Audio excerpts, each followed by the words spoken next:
Hey, I'm Chris Wooley, professional headshot photographer.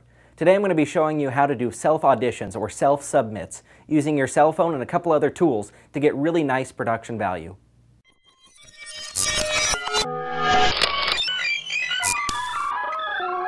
Chris Wooley. Okay, so the first thing we want to do is look at our camera. In this case, it's going to be our cell phone. It doesn't really matter what cell phone it is as long as it records video. So most of that's going to work for our self-submits. So in this case, I'm just using a generic iPhone. So we want to make sure that we're not holding our camera up vertically, but instead that we're holding it sideways. This is going to give us a better aspect ratio. That means it's going to closer match what TV screens and video monitors are. If we're holding it up this way, we're only getting a small sliver of the screen. So first step is make sure that we're holding it sideways. Next, we want to try to stabilize the image as much as possible. If you're holding it by hand, we're going to get kind of shaky images, which we don't want to do.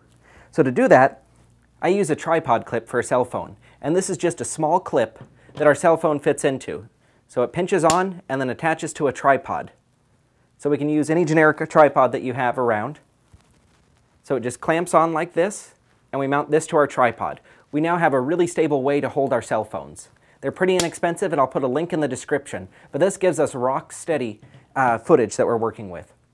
Next thing we want to do is make sure that we have good quality lights. In a previous tutorial, I showed you some DIY stuff you can get from Walmart using clamp-on lights and bulbs. Technology's come a long ways though, especially with LEDs. I purchased one of these 160 LED lights off of Amazon for about $25. It's really nice. We just turn it on and we get some nice colored lights that are coming through.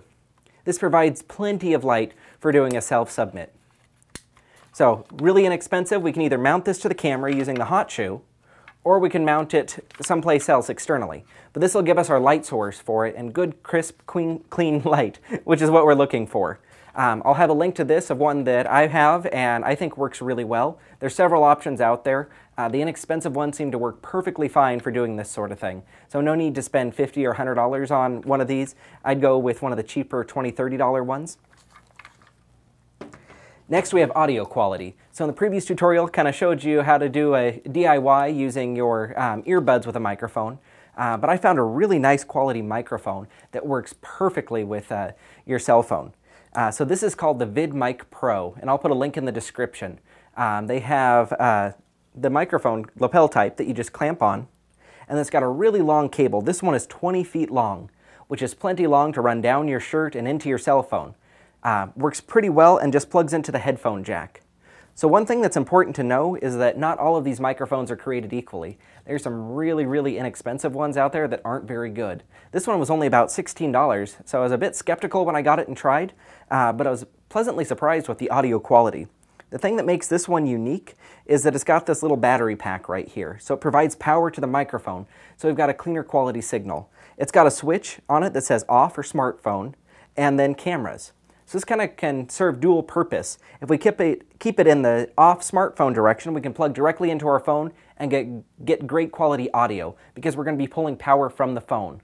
But if you have, say, a DSLR camera or a camera that accepts a video plug-in, we can switch it on to the camera mode, and now we have a nice quality microphone. It's a lapel mic, so we're going to have nice, clean, isolated audio, which is great for doing a self-submit.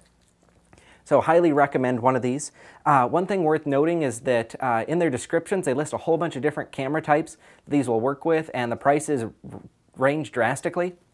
I would go with just the least expensive one. They're all the exact same audio cord. They just charge more if they put a name brand camera that it's compatible with. So in the link I just got it for an inexpensive one, the best price that I found.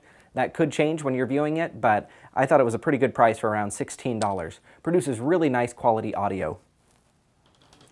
Finally, we're going to be looking at what the background is. We want to make sure that we have a neutral background. A blank wall, totally fine. We just don't want to have something busy. If you have absolutely no blank walls around, you can totally take a curtain and close it, or just have something that's non-distracting. We want to be focusing on you, not on what's happening in the background.